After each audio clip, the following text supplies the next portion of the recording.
words again. Off for another day at Crystal Lake. We're always having good times together. Wish my family were like that. We never do anything. Chapitre 1.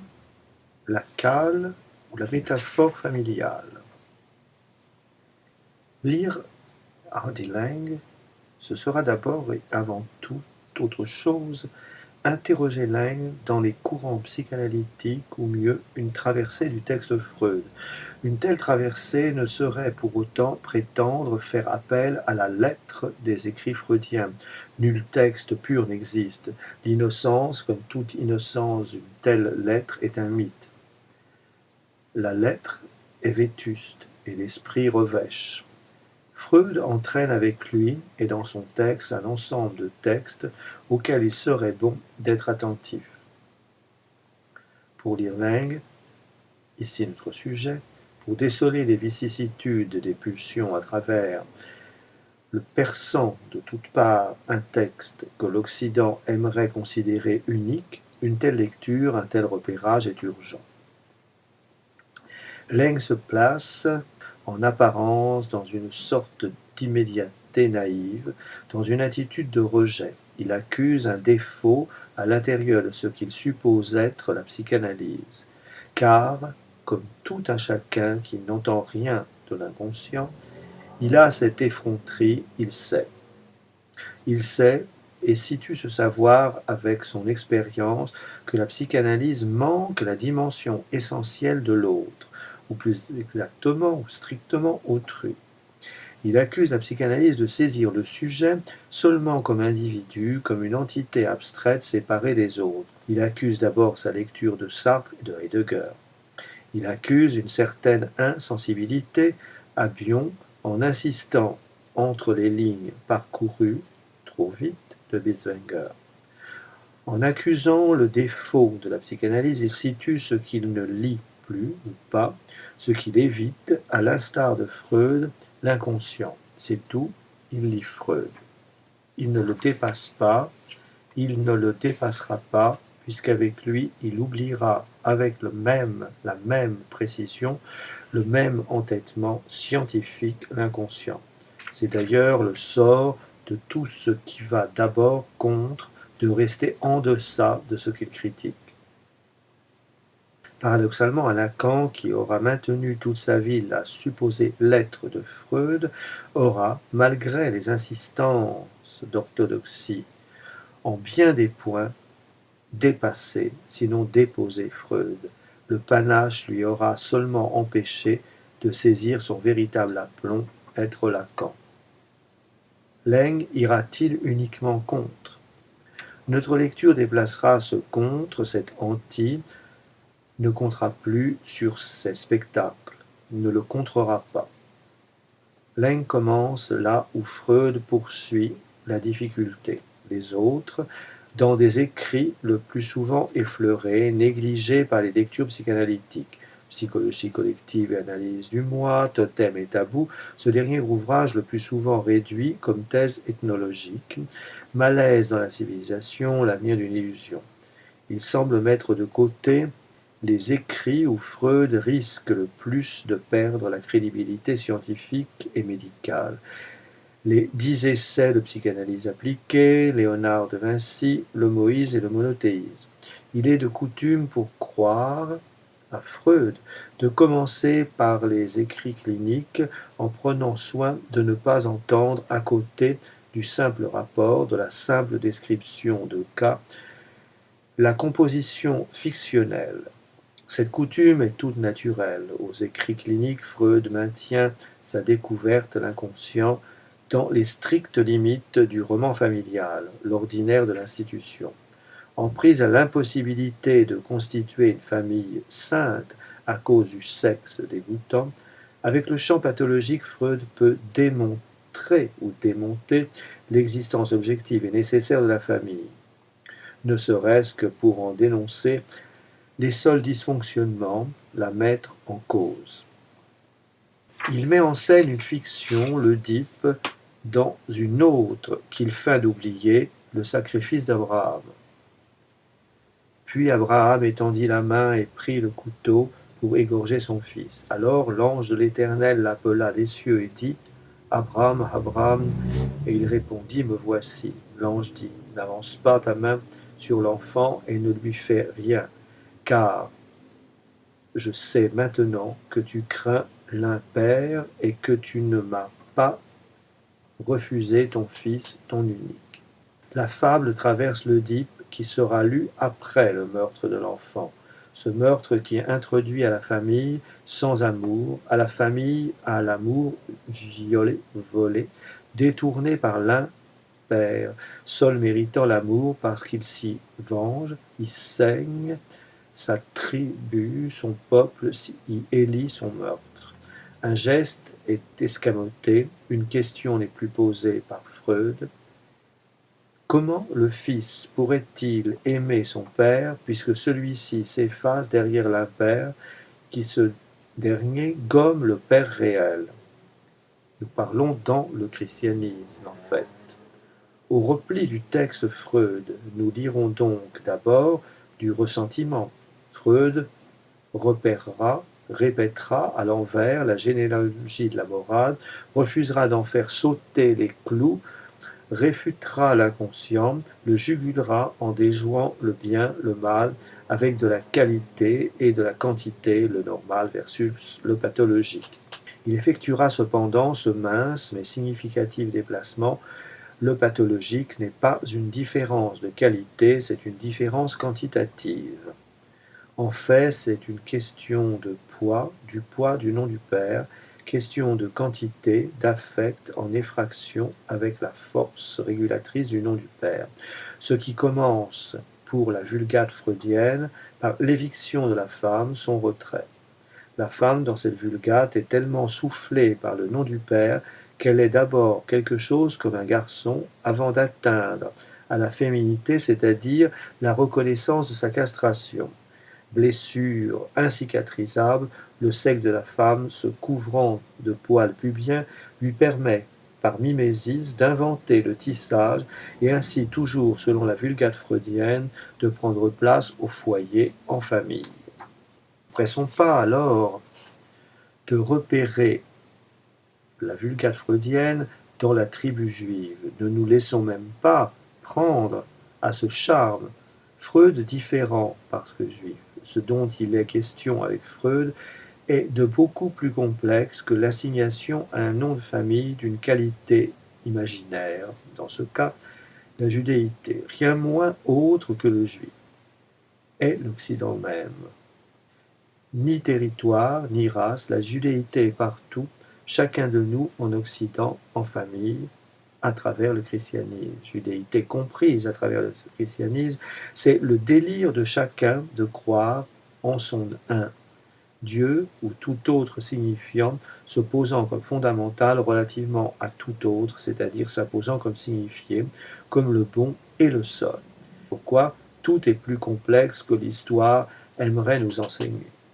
En fait, d'une manière moins choquante, l'enjeu freudien va de pair avec la réforme.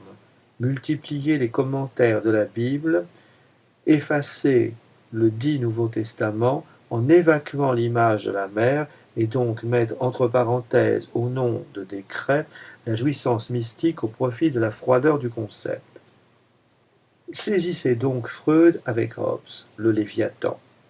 Les préoccupations sont les mêmes.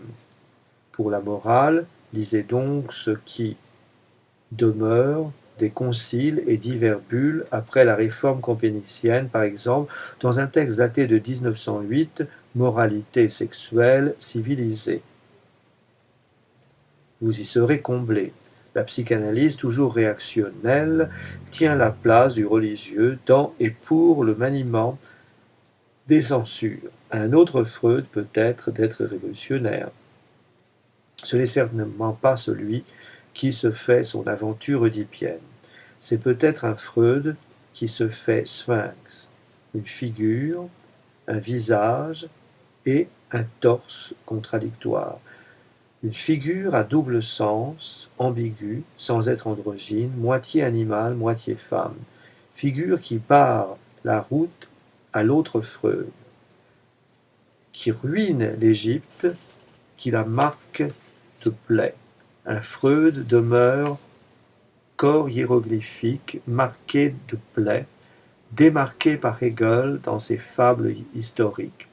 On peut considérer le sphinx comme un symbole de l'esprit égyptien commençant à s'élever hors de l'élément naturel, à s'arracher à lui, à regarder autour de soi plus librement, sans toutefois se libérer entièrement de ses entraves. Figure des doubles que laisse un Freud, tels ces mots primitifs, vie-mort, plaisir, réalité, ambivalence, etc., qu'il croit interpréter. Un Freud sphinx poussait le texte à être sphinx. Précisément, une aventure que Laing ne tentera pas. Laing aime son prochain, s'arrête sur cet amour pour lire des pages de Sartre, de Heidegger, en toute candeur, en toute innocence, les applique, s'y applique. À la famille, germe de la psychose, il oppose une autre famille capable d'amour, capable de communication. Il s'agit pour Laing de lever l'interdit qui pèse sur la communication, qui ferme la famille sur elle-même pour retrouver le sens perdu, la communication, l'expression. S'exprimer avec Laing, mot d'ordre curieux qui explique en partie le succès de Laing en France, pour une partie de la France qui s'attache dès 68 à croire à l'expression, puis à l'information. Une France qui s'est prise au jeu de ces allégories révolutionnaires, une France qui, ne lisant pas l'anglais, croit que ce qui se trame en Amérique, sur la côte ouest, et qui passe par-dessus Laing, contient des éléments d'une autre révolution. Qui ne lise pas en anglais ne peut savoir que ce qui est en jeu, c'est un religious engineering, qui seul sera capable de mettre les masses au service de ses délires industriels sans trop de perte d'hommes. Laing passe avec ses libérations contre un Freud qui risquerait d'emporter la civilisation dans l'avenir d'une illusion. Avec lui, autour de lui, toute une critique de Freud va se faire jour comme si c'était de tous les Freud qu'il s'agissait. L'incapacité à saisir le sphinx amènera l'ignorance anti-oedipienne, l'aveuglement. Laing fera ce tour de Freud, un Freud paysage ou corps hiéroglyphique. Il substituera, par les jeux subtils d'une politique de la famille restituant l'expérience de la folie, non plus breakdown et breakthrough, un voyage, une certaine idée de l'Inde. Il se cassera, s'échouera aux Indes, dans le pays des fantasmes, des trésors cachés. Inde, pays du rêve, où comme tel, l'individu cesse de se savoir tel individu déterminé, se perd dans le déchaînement des différences. Les guillemets indiquent ceci, nous greffons du texte hegelien. Jamais vraiment aux Indes, mais dans ce qui en reste lorsque l'encyclopédie en referme l'histoire sur le devenir universel, la domination de l'Occident. Dans ce reste, ces reliefs, Laing se retrait en famille, il se dissipe, s'efface, sans histoire. Texte sans l'histoire, le texte Laing essaie d'établir une grammaire de la famille dans ce rapport à une terre étrangère qui fut prodigue en grammaire. Il n'essaye pas de rencontrer Engels, nous en supposerons une lecture à l'anglaise. Laing insiste en dehors de Marx, mais en même temps, nous ne pourrons pas le laisser passer sans Marx, nous ne le laisserons pas filer hors Marx, saisi ici quasiment en un sens géographique. À la limite, une frontière linguistique serait désignée. Pour Marx, comme pour Freud, une frontière très nette s'est instaurée avec la langue anglaise. La langue anglaise aura retenu de Marx un Marx qu'il est quelque part, certes, le premier paysagiste industriel, pas d'Égypte, pas d'Inde chez Marx, mais l'Angleterre industrielle. Curieusement, le monde de l'Est se reconnaît dans cette lecture filée à l'anglaise, les défilés de la pompe industrielle du prolétariat. Laing, soucieux d'une autre topographie textuelle, d'un autre paysage ne saurait se prendre à la référence, à la citation de Marx, en angle peut-être et par une insistance aux politiques, Leng aura lu Marx, mais qu'importe, rien ne peut commencer dans Marx.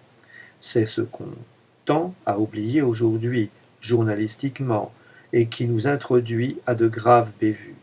Rien ne s'origine d'un texte à l'autre. L'intertextualité n'est pas un paquet d'influences, rien n'influence rien, et surtout pas un nom. La famille demeure un texte, elle est là avant Marx, déposée dans toute une histoire, arrivée à maturité dans la société civile, très précisément à la racine de la moralité objective comme racine de l'État. Le rapport sexuel y est élevé au titre respectable de l'amour mutuel et de la confiance, pour être enfin ressaisi dans la réalisation vraie de l'amour, la procréation. En fait, retombe dans la trivialité la survie de l'espèce. L'amour, comme connaissance immédiate de soi dans l'autre, ne trouve son unité que dans un troisième terme, l'enfant. Mais le devenir de l'enfant est la mort des parents. Hegel, cours de Iéna. Les majuscules vous donnent à lire l'énoncé hegelien par une cassure du triangle permettant un doute sur la famille. Le troisième terme, c'est la mort des parents. Affaire de copule, pour Kant, la famille sera quelque chose à bricoler. L'abîme flottant entre le nous-mêmes et le phénomène ne permet aucune illusion sur le rapport du tiers ou d'un troisième terme. C'est le bricolage que l'on connaît entre les trois critiques. Au fondement de la métaphysique des mœurs, il n'est pas dupe. La raison même est soumise à une restructuration, une restriction tout aussi essentielle qui consiste en ce qu'elle ne peut percevoir la nécessité ni de ce qui est ou de ce qui arrive, ni de ce qui doit arriver, sans poser comme principe une condition sous laquelle cela est ou arrive ou doit arriver. Mais de la sorte, par la perpétuelle poursuite de la condition, la raison ne peut que voir sa satisfaction toujours ajournée.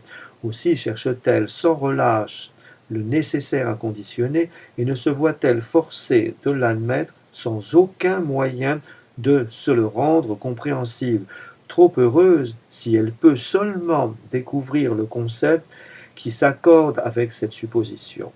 Il n'y a donc pas de reproche à faire à notre déduction du principe suprême de la moralité. C'est plutôt à la raison humaine en général qu'il faudrait s'en prendre. La raison n'a pas de or, elle s'enferme sur son propre vide et ne peut que se haïr elle-même, pleine de ressentiment, détachée, elle est purement, et c'est là sa jouissance. Si, dans un être doué de raison et de volonté, la nature avait pour but spécial sa conservation, son bien-être, en un mot, son bonheur, elle aurait bien mal pris ses mesures en choisissant la raison de la créature comme exécutrice de son intention. Car toutes les actions que cet être doit accomplir dans cette intention, ainsi que la règle complète de sa conduite, lui aurait été indiquée bien plus exactement par l'instinct, et cette fin aurait pu être bien plus sûrement atteinte de la sorte qu'elle ne peut jamais l'être par la raison. Kant, sur ce point, est très précis, rigoureux, remet les points sur les i. Kant, fondement de la métaphysique des mœurs. Par la dotation même de la raison, l'homme est en quelque sorte désespérément privé de l'instinct. Le mythe du bon sauvage est ainsi balayé. Il est comme condamné à une autre jouissance, à la jouissance. Pour l'homme doué de raison, les finalités ne peuvent être ni la conservation, ni le bien-être, ni le bonheur. Sa satisfaction sera toujours ajournée, Le désespoir serait le cœur de la raison qui aurait pour but elle-même, si elle pouvait pleinement jouir d'elle-même, s'approprier.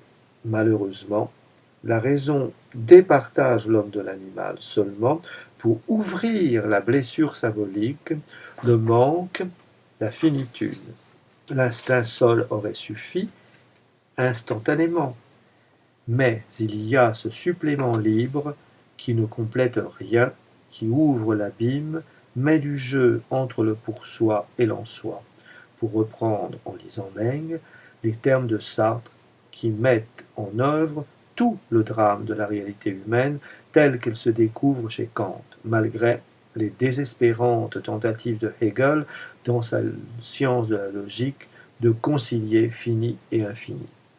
Le drame persistera, drame ontologique d'un être qui en dernière instance se révèle à lui-même en pure perte, contingent ou floué. D'un jeu qui ne serait peut-être pas aussi éloigné qu'on aimerait croire des jeux de l'enfant et la bobine du Fort-Da. Comprenez dans leur caractère itératif la répétition libératoire qui assume l'enfant de toute séparation ou sevrage en tant que tel. Lacan écrit, page 187. De jeux où la religion chrétienne bricole aisément, y trouvant ses raisons, calculs et propagande.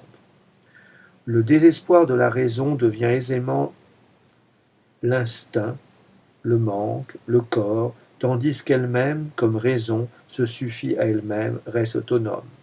Le Dieu kantien, simple figure logique, servant les intérêts de la critique de la raison pratique, dans l'ordre des rites, n'est certes pas entendu, moins encore la proposition de l'éthique spinozienne.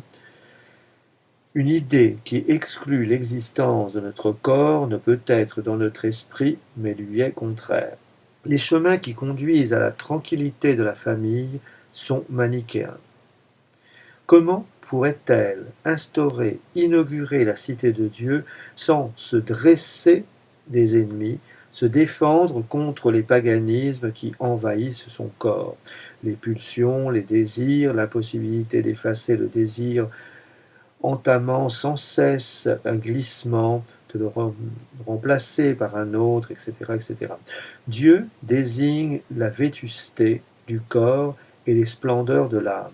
Il y a dresse la famille à élever la progéniture dans le seul espoir de la mort. Son adresse est le fascisme même. En suivant les effets, rites, qu'instaure la figure du Père mort, dont la supposition Dieu est la relève prétendante au titre d'un lien social, pour l'obsessionnel, nous ouvririons des perspectives sur l'analyse du fascisme. En effet,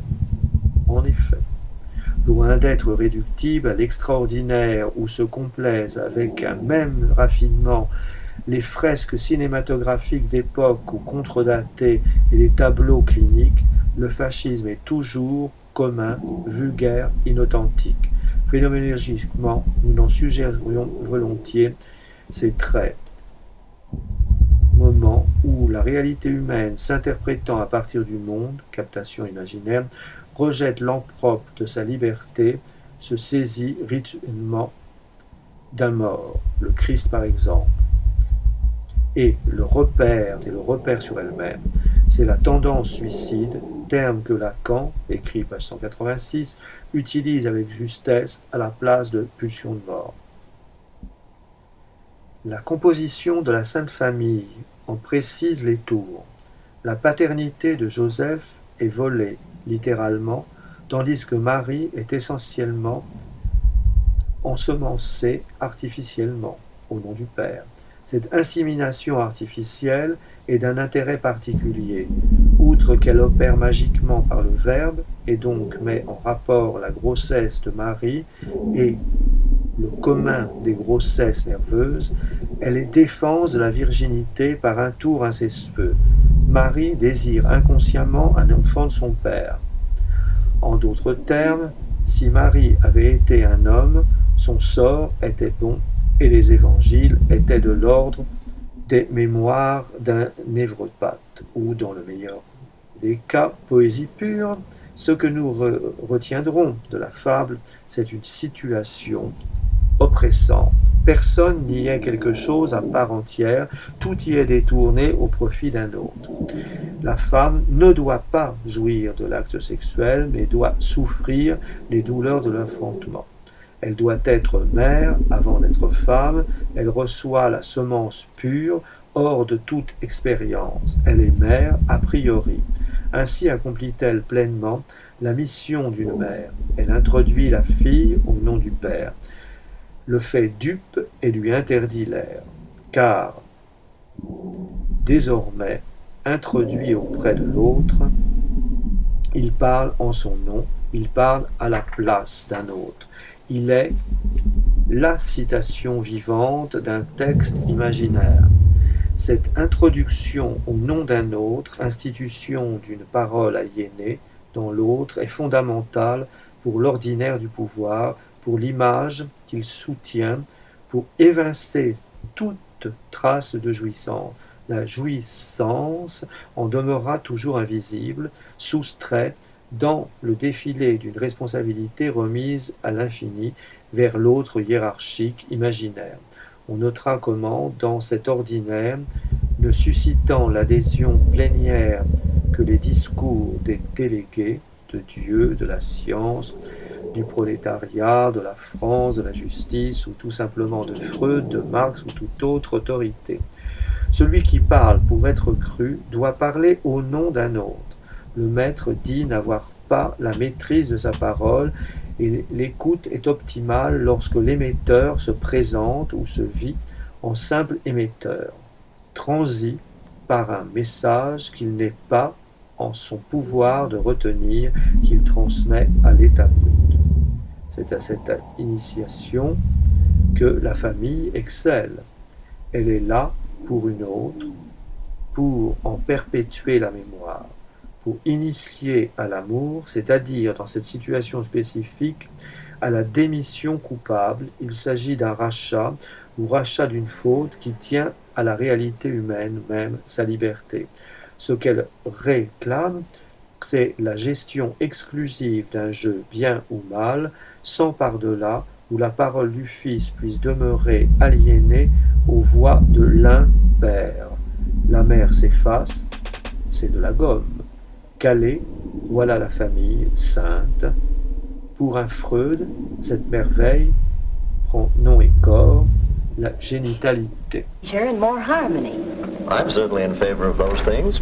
Harmony, leisure, fun. Who isn't? But how can we manage them? We'll have to work out the full answer together. But for a start, I've made a list of points that will guide us. 1, schedule. 2, responsibilities. 3, privileges. And 4, finance.